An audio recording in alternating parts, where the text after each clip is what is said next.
Pourquoi l'Himalaya? Parce qu'il est là. L'Himalaya fascine car il représente un idéal, une obsession. Il est le lieu de l'effort absolu et de la survie en conditions extrêmes dès lors qu'est franchie la zone de mort. Il est l'enjeu de tous les défis, de tant de folie et de drames répétés. Il y a une attraction des alpinistes vers cet espace qui n'est plus celui des vivants ordinaires.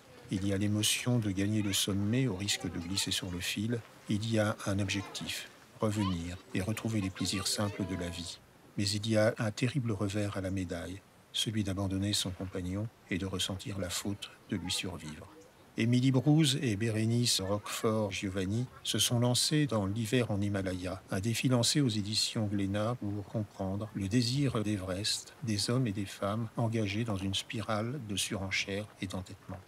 À travers les récits d'expéditions mythiques ou dramatiques, les deux journalistes se font les critiques subjuguées d'un art de la souffrance dont les artistes sont de furieux aventuriers que la passion mène à la mort, quitte à monter sur les morts. Aucun sommet, cependant, ne justifie le sacrifice d'une vie, mais l'irrésistible envie de goûter l'ivresse du sommet active les forces intérieures de chacun.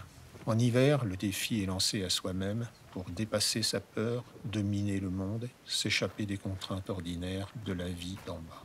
Pourquoi donc tous ces risques? Pour ne pas crever, pour se connecter au ciel, pour la gloire, par vanité, par aveuglement?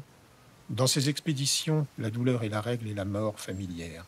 L'engagement relève d'un concert égoïste avec soi-même, le succès est aléatoire, les polémiques inévitables, et le sauvetage, aussi spectaculaire soit-il, stigmatise l'absurdité d'un rêve et la déraison d'une obstination de sportifs sponsorisés. Pris au piège de la montagne, l'alpiniste est confronté à sa conscience. Sa responsabilité s'exerce vis-à-vis de lui-même, mais également vis-à-vis de ceux qui sont entraînés malgré eux dans une action de secours. Le rapport à la montagne est fusionnel, la rage de vaincre n'incite pas à l'humilité.